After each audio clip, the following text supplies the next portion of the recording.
I'm Victor Luber, so I'd like to start off this evening with a fun fact about me. I identify as polyamorous. Only problem is I don't know any women who want to have sex with me. Actually, have you ever noticed that whenever anyone says they identify as something, they are not actually that thing? You may know almost nothing about them, but the one thing you do know is they're not the thing they said they identify as. Don't worry, there is a punchline for this. Suspend your disbelief, it's coming up later. So I do a lot of cycling, and recently I've been getting really into cycling up hills. Anyway, the other day I was cycling up this very steep hill, and I was thinking to myself, wow, getting really good at this whole cycling up hills thing. But then, much to my surprise, I got overtaken by a dwarf.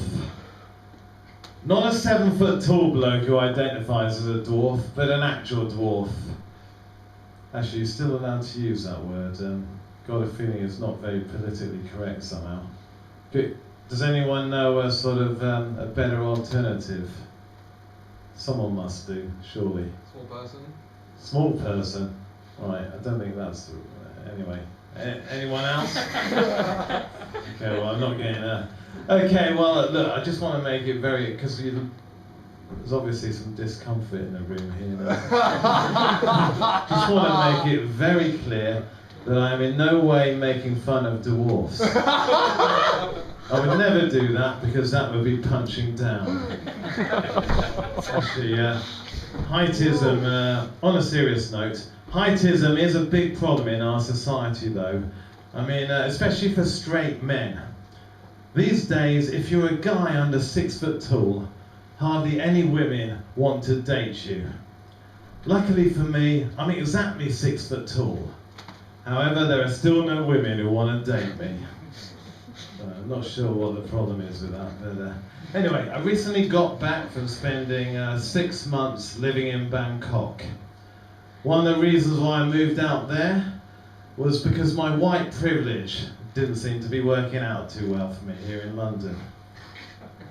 So it's great to be in a country where white guys are still on top. Actually, the history of white guys travelling out to Thailand stretches all the way back to the 16th century, with the first white guys going out there as missionaries. And now, actually, come to think of it, let's not go there. Okay, so now I've got you all nicely warmed up with some of my less controversial material. Now feels like about the right time to take it up a notch. Yeah. Are you ready, folks? Right, you don't seem to be ready. Anyway, I'm gonna have to do it anyway. Sorry. Anyway, I sometimes do a few trans jokes, but I have been thinking that I should stop doing those because, I don't know, they tend to get lost in translation. That was terrible, I know. That said, now we are on the trans topic, I would like to take this opportunity to draw your attention to the troubling issue of transphobia in the lesbian community. Seems a lot of lesbians are not that keen on having sex with trans women. They're just not down with the whole women can have penises thing. Well, it's about time they got used to that. Okay, so it might be hard to swallow, but they just need to learn to suck it up. Yeah, this is like all in good taste, so I hope you appreciate that. Actually, I have been told that as a straight, white, cisgender guy, I have no business commenting on trans issues. However, I strongly dispute that. I actually know a lot about trans issues, especially the issue of trans people in sports. And that's because I spent 11 years working for Trans Sport for London. So is anyone familiar with the term minor attracted person? Anyone heard that?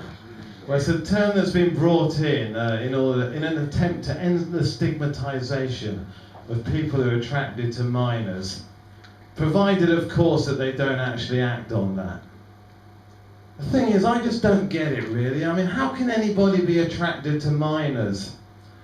They're all covered in soot and dust and shit. Okay, so thank you very much. I've been Victor Luber.